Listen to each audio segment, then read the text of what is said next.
history of the Bahamas is very, very interesting. Very interesting.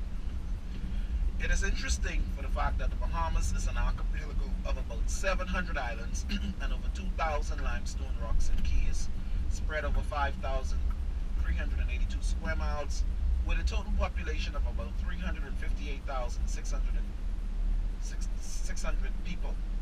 Now, out of that figure, we have about 65% of that figure that lives, works, and resides right here on this island. This being one of the most developed islands, it's also the capital city of the entire country. The second largest inhabited island is Grand Bahama.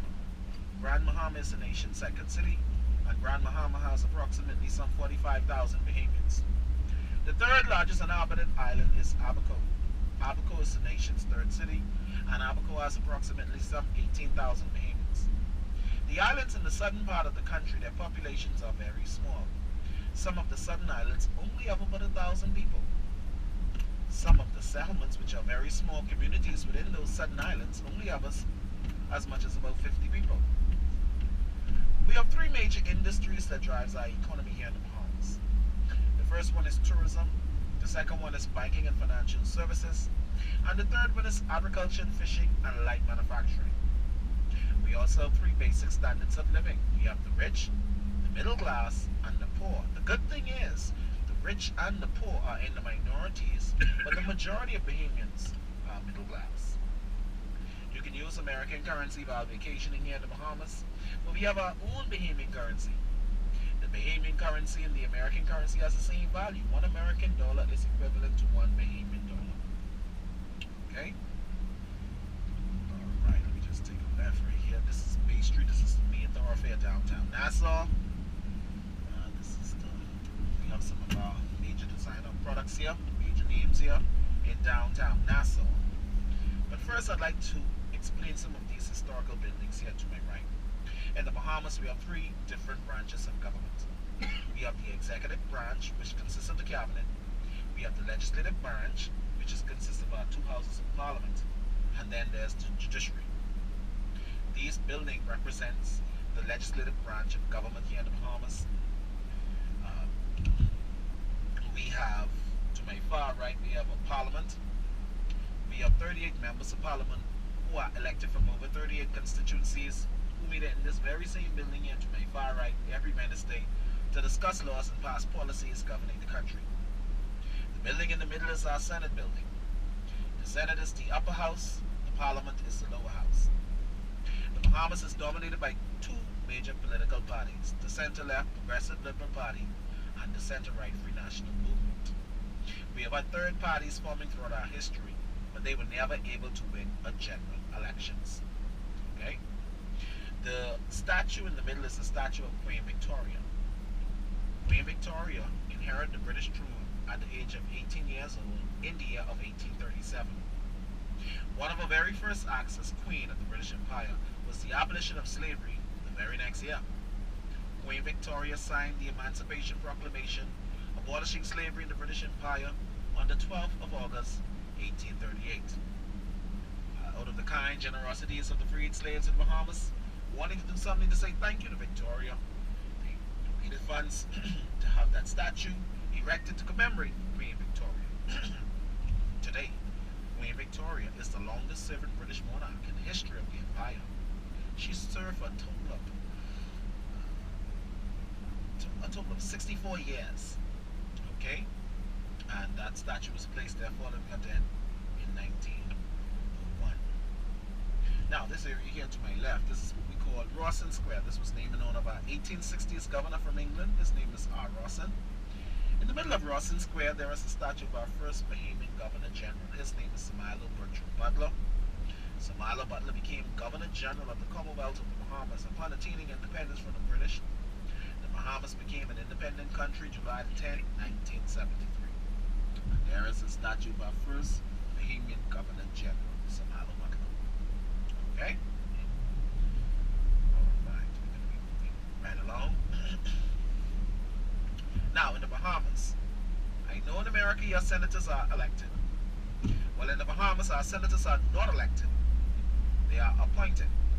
The majority of our senators are appointed on the advice of the Prime Minister, who would then have a majority in the lower house, which is Parliament, and the minority of our senators are appointed by the leader of the opposition, who will have the least amount of seats in the House. The balance of power that exists in the House is supposed to be reflected within the Senate. Because the governing party has a majority in the House, the lower house, the Constitution gives them a right to appoint the majority of senators to serve in the upper house. This building here to my left is the Churchill building, named in honor of former Prime Minister Sir Vincent Churchill. That building was renovated and expanded on the site of a few older buildings, originally known as the Malcolm Building, but was renovated and expanded and opened up there on that site in the early 1960s as the Churchill Building. On the second floor of the Churchill Building housed the Cabinet Office of the Bahamas. Cabinet is the executive branch of government here in the Bahamas. Okay? The chairman of cabinet usually, or in most cases, always the Prime Minister.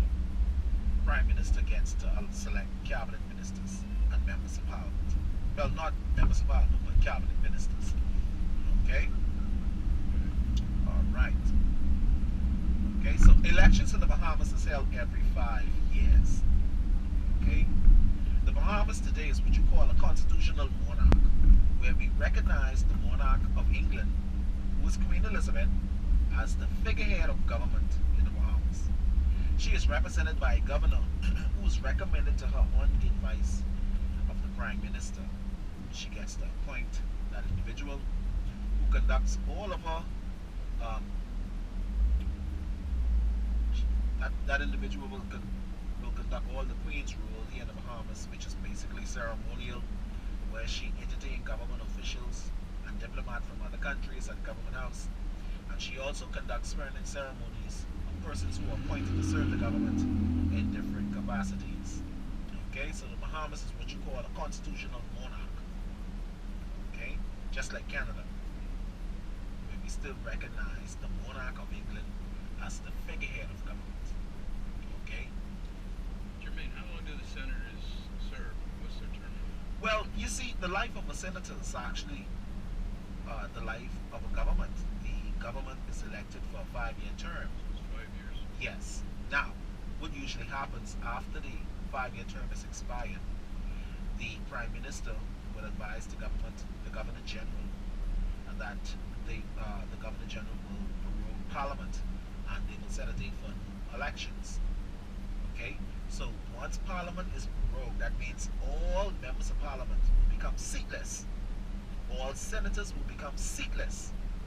Every 5 years. Every 5 years. Then what usually happens after that, once a date, they would set an election date. Well, of course you would know an election date would have already been set. And once that date occurs, whatever political party wins the majority of seats throughout the constituencies, let's say if the FNM or the PLP wins the majority of constituencies, the leader of the party in those cases automatically becomes Prime Minister. Okay? So let's just say the Progressive Liberal Party and the PLP and the FNM, like in the last election, the Progressive Liberal Party won 30 seats. The opposition party won 8 seats. Automatically, the leader of the Progressive Liberal Party, he becomes Prime Minister. Okay? And the Constitution gives him a right to appoint the majority of senators to serve in the upper house as well. Okay? So if the governing party will get to probably appoint probably 9 senators, the opposition will probably get to appoint 6 senators. The Governor General, I think, appoints 2 independent senators, and I think that's together the governing party and the opposition need to appoint 1 individual, and they will agree on that person as well. So the senators don't run as individuals? No, they don't run like how they run in the United States. They're appointed. Most of them are appointed. So you see, the idea of a government shutdown here in the Bahamas is really almost impossible. It's likely, it could happen, depending on the balance of power that exists in the lower house. But the idea of a government shutdown in the Bahamas is really almost impossible, because the government or the governing party of that day will control both houses. Yeah. It is not like in the case where in America, where you have the Republicans control the House, the Democrats control the Senate. Right. Nothing really gets done good like that. You understand what I'm saying? Yes. Yeah. See, a governing party is elected for 5 years.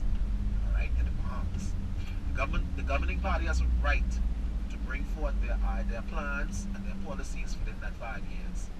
After that 5 years is expired, they go back to the people for a fresh mandate. If the people say yay, they get elected again.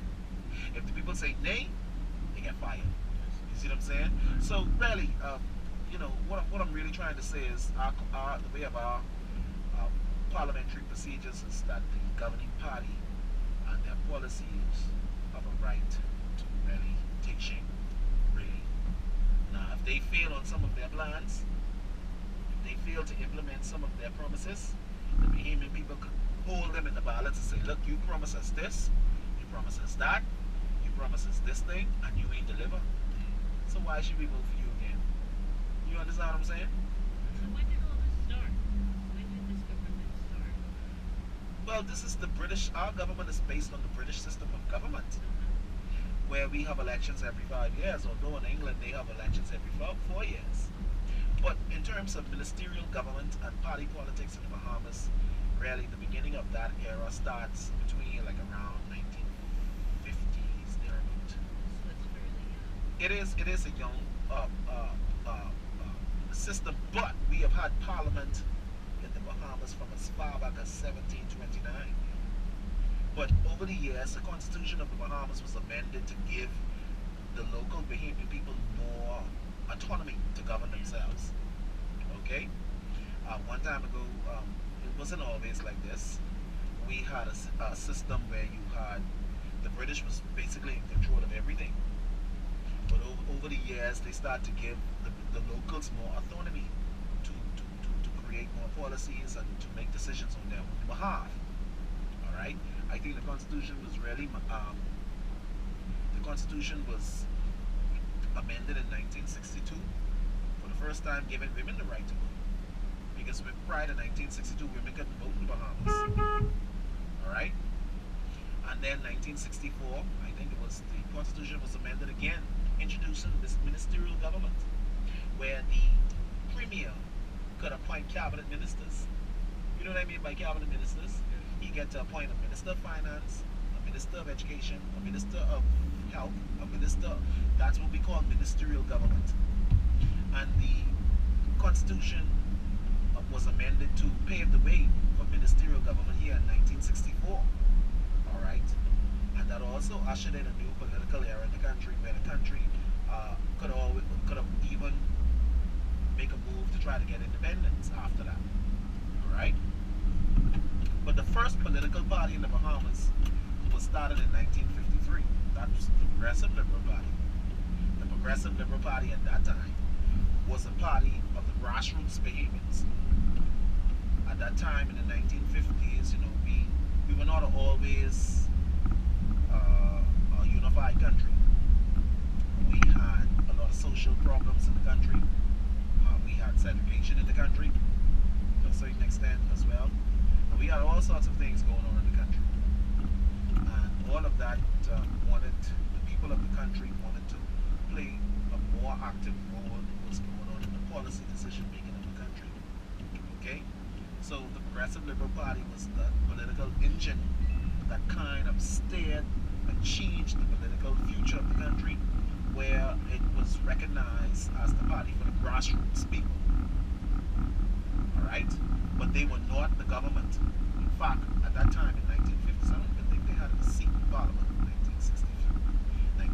I don't know whether they had a seat.